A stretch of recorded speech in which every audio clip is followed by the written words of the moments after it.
नमस्कार, खेती और मौसम तक के चैनल में आपका हार्दिक स्वागत है। मैं नरेंद्र वर्मा। गेहूं की बुआई का उचित समय चल रहा है और किसान भाई गेहूं की बुआई कर भी रहे हैं। लेकिन किसान भाइयों को डीएपी न मिलने के कारण बहुत सारी समस्याओं का सामना करना पड़ रहा है।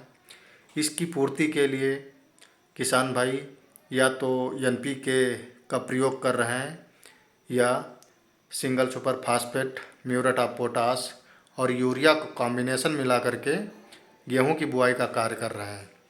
हम आपको बताएंगे कि 1 एकड़ में डीएपी मिल रही है तो कितनी मात्रा डाली जाए, या एनपीके 12-32-16 मिल रहा है या 20-20-13 है, ये भी नहीं मिल रहा है तो सिंगल सुपर फास्फेट और म्यूरेट ऑफ पोटाश, यूरिया का कितना मात्रा डाला जाए कि जो वैज्ञानिकों द्वारा आपको 1 हेक्टेयर के लिए 150 किलोग्राम नाइट्रोजन, 60 किलोग्राम फास्फोरस और 40 किलोग्राम पोटाश की जो संस्तुति की गई है उसको पूरा किया जा सके।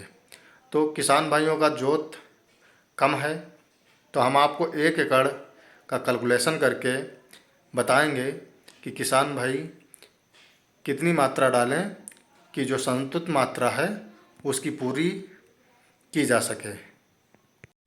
तो किसान भाई हम आपको 1 एकड़ के कैलकुलेशन की बात करेंगे। जो 60 किलोग्राम ये आपका नाइट्रोजन है, इसमें आपको 3 भागों में कम से कम इसको डिवाइड कर लेना है। तो 20 किलोग्राम नाइट्रोजन आपको बुआई के समय देना है। 20 किलोग्राम आपको पहली सिंचाई यानी 21 से 25 दिन की जो सिंचाई करेंगे उसके बाद में जब ओट आ जाएगी तब इसको डालेंगे। और जो तीसरी डोज बची हुई है इसको आप दूसरी या तीसरी सिंचाई के बाद में इसका प्रयोग कर सकते हैं। अन्यथा ये जो 40% आपका जो बचा है नाइट्रोजन, इसको आप 3 भागों में विभाजित करके बराबर मात्रा में 3 बार में इसका प्रयोग कर सकते हैं। तो बुआई के समय आपका ये 20% जो नाइट्रोजन रहेगा इसका प्रयोग करना है।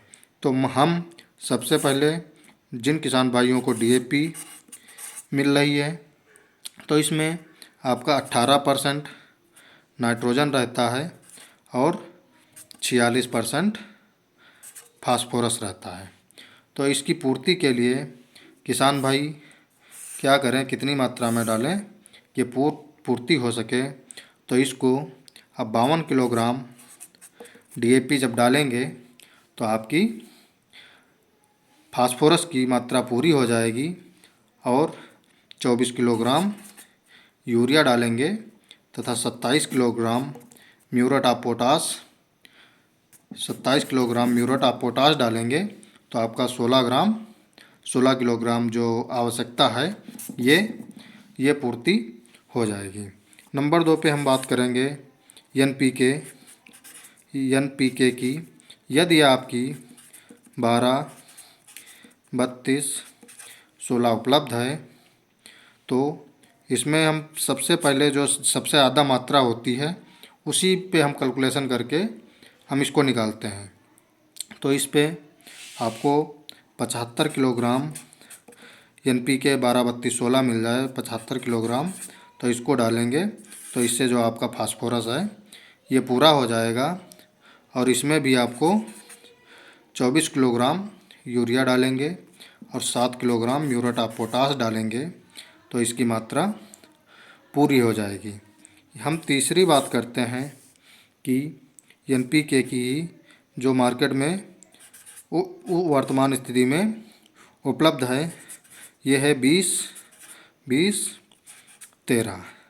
यदि इसमें 120 किलोग्राम आप 20-20-13 डालेंगे तो आपकी फास्फोरस पूरी हो जाएगी। इसमें बुआई के समय यूरिया डालने की कोई आवश्यकता नहीं है। और 8 किलोग्राम आप म्यूरेट ऑफ पोटाश से इसमें पोटासियम की पूर्ति करेंगे, क्योंकि जो 13% आपको 120 में जो कम पड़ रही है वो आपको म्यूरेट ऑफ पोटाश से देना पड़ेगा। चौथा आपको सिंगल सुपर फास्फेट है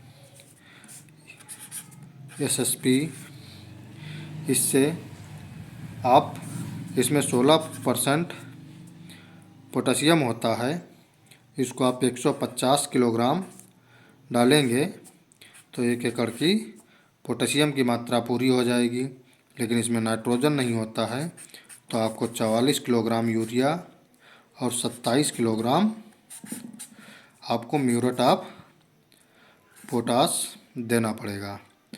तो ये कैलकुलेशन, जैसे कि हम आपको यूरिया की बात कर रहे थे, तो यहाँ पे जो 24 किलोग्राम ये आपको दिया गया है कि यूरिया से पूर्ति करना है। NPK से हम बात करें या NPK 20-20-13 से बात करें, इसमें तो नाइट्रोजन नहीं होता है। तो हम पहले आपको NPK 20-20-13 हो या 12-32-16 हो, इससे बात करेंगे। तो हम जैसे आपको 75 किलोग्राम जो NPK दे रहे थे, इसमें हम यदि नाइट्रोजन की मात्रा निकालें तो ये आपका 12% है। तो 12 डिवाइडेड बाई 100, हम 75 किलोग्राम जो डाल रहे थे तो इससे मल्टीप्लाई कर देंगे तो ये हमारी 11 किलो, ये हमारा 9 किलो इससे नाइट्रोजन की पूर्ति हो रही थी। लेकिन अभी भी 11 किलो, क्योंकि ये हमें इसमें से 20% देना था और ये 9% मिल गई, तो 11% कम है।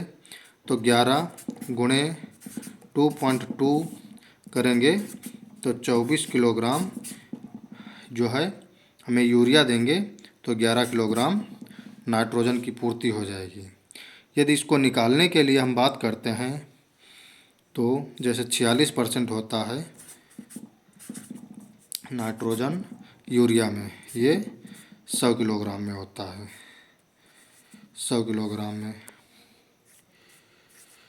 तो ये आप इसको निकालना होगा, तो 46/100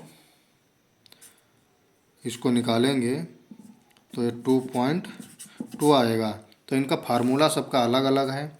यूरिया निकालना हो, यूरिया से नाइट्रोजन निकालना हो, DAP से फास्फोरस निकालना हो, सिंगल सुपर फास्फेट से फास्फोरस निकालना हो, म्यूरेट ऑफ पोटाश से पोटेशियम निकालना हो, तो आप इस फार्मूले का यूज करके आप निकाल सकते हैं। कोई भी लिटरेचर या पेपर होगा उसमें आपको NPK की मात्रा दी होगी, न कि आपको यूरिया, DAP, फास्फोरस इसकी मात्रा दी होगी। तो आप ये फार्मूला याद रखिएगा। जो यूरिया है, यूरिया की मात्रा से नाइट्रोजन आपको देना है, तो जो भी नाइट्रोजन का उसमें मात्रा दिया हो उसमें 2.2 से मल्टीप्लाई कर देंगे, आपका यूरिया का डोज निकल आएगा। ये DAP है, DAP से में आपको P2O5 यानी पोटास निकालना हो, इसमें भी 2.2 से मल्टीप्लाई कर देंगे तो ये भी आपका निकल के आ जाएगा। क्योंकि यूरिया में भी 46% नाइट्रोजन होता है और DAP में भी 46% पोटेशियम होता है। और हम आगे बात करते हैं SSP से सिंगल सुपर फास्फेट से फास्फोरस निकालना हो, P2O5 की मात्रा से देना हो, तो आप 6.25 से गुणा कर देंगे तो आपकी निकल आएगी। या MOP म्यूरेट ऑफ पोटाश से पोटेशियम निकालना हो, इसको लिखते हैं K2O, इसको 1.7 से मल्टीप्लाई कर देंगे, ये भी निकल के आ जाएगा। तो ये ऐसी जानकारी प्राप्त करने के लिए तथा मौसम संबंधी जानकारी प्राप्त करने के लिए किसान भाई इस चैनल को लाइक करें, सब्सक्राइब करें। नमस्कार, धन्यवाद।